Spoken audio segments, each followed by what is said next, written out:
साथीहरु, स्वागत छ हजुरहरुलाई हाम्रो किचन आर्यनमा।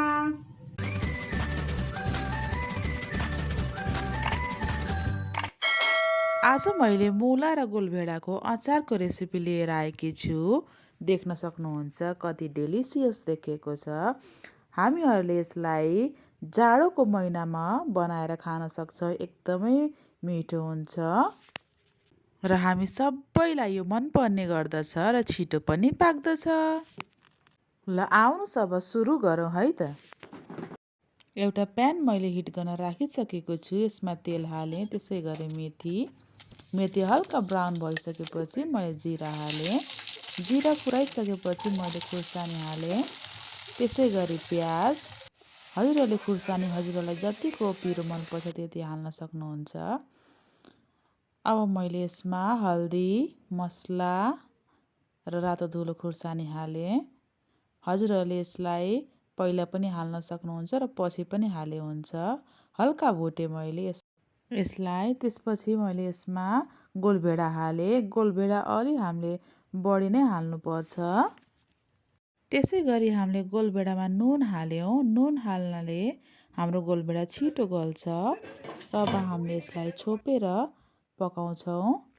मसलाहरू पनि पाक्छ र गोलभेडा पनि गल्छ। देख्न सक्नुहुन्छ डाडुले यसरी चलायो भने हाम्रो गोलभेडा छिटो गल्छ। देख्न सक्नुहुन्छ हाम्रो गोलभेडा गलिसकेको छ। यसमा हामीले अब लसुन हाल्छौँ, त्यसै गरी अदुवा, त्यसै गरी हरियो मटर थोरै हाल्छौँ र हामीले मुला एड गर्छौँ। अब हामीले यिनीहरूलाई राम्रोसँग मिक्स हुने गरी चलाउँछौँ।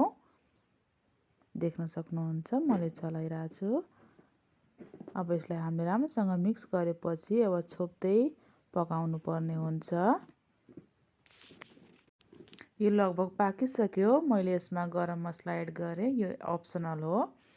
हामीले मुलालाई धेरै गलाउनु पर्दैन, अलिक क्रन्ची नै राख्नुपर्छ। लास्टमा हामीले धनियाँको पत्ता एड गरेर मिक्स गरेर हामीले यसलाई सर्भ गर्छौँ।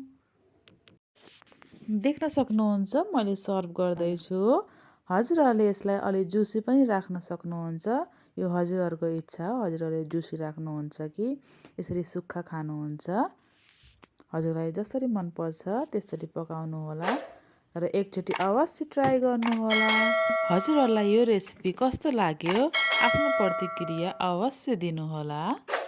त्यसै गरी अहिलेसम्म पनि मेरो च्यानल सब्सक्राइब गर्नुभएको छैन भने प्लिज सब्सक्राइब गर्नुहोला। धन्यवाद। Have a good day.